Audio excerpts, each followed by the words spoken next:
Hi friends, நான் உங்களோட ஜனனி. இன்றைக்கி நான் வந்துட்டு வெள்ளிமலைக்கு இங்கே வந்திருக்கேன். இந்த கோயிலில் ஒரு கோலம் இருக்குது, இதை தான் நான் இப்போ காட்டிகிட்ருக்கேன். இங்கே பார்த்தீங்கன்னா உள்ளே எவ்வளவோ மீன், குட்டி குட்டி மீன்லாம் இருக்குது. ஸோ உங்களால் வீடியோவில் பார்க்க முடியும். அதோட இதெல்லாம் ஒரு ஃபாரஸ்ட் இதுவா. அதோட இதில் வந்துட்டு ஒருத்தவங்க ட்ரைபல், அவங்க வந்துட்டு வள்ளி இருந்தாங்க. அவங்க வந்துட்டு முருகாவை இங்கே வந்து கல்யாணம் பண்ணிக்கிட்டாங்க. ஸோ அதனால தான் இங்கே வந்துட்டு ஃபாரஸ்ட்டில் இந்த மாதிரி ஒரு கோயில் கட்டியிருக்காங்க.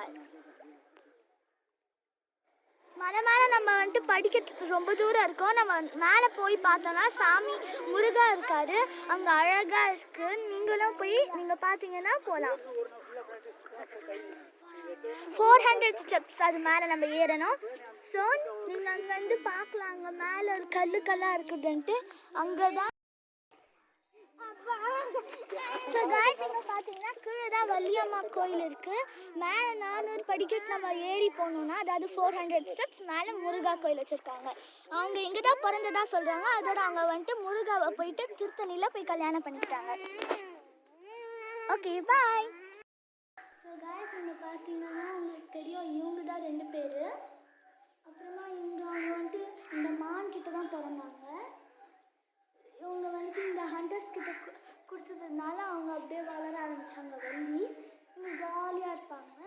அப்புறமா விஷ்ணுவோட பசங்க தான் இது. ஸோ அதனால நாரதர் தான் சொன்னார், அப்படி அவங்க இருக்காங்க, தவம் பண்ணுறாங்க அவங்களுக்காக அப்படின்ட்டு.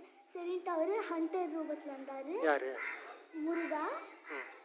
அப்புறமா அவங்க ஹண்டர்ஸ் வந்தபோது அவர் மரமாக இதாகிட்டார். இங்கே அவர் ஒரு வயசான தாத்தா வந்தார்.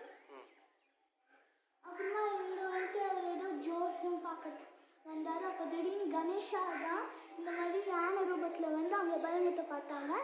அவங்க போய் அப்படியே பிடிச்சிருந்தாங்க முருகாவை. அப்புறமா இங்கே வந்துட்டு முருகாவே சொல்லிட்டாரு, நான் தான் அது அப்படின்ட்டு. அப்புறம் அந்த ஹண்டர்ஸ் தான் வந்தாங்க, முருகா வந்துட்டு அவங்கள கொண்டுட்டாங்க.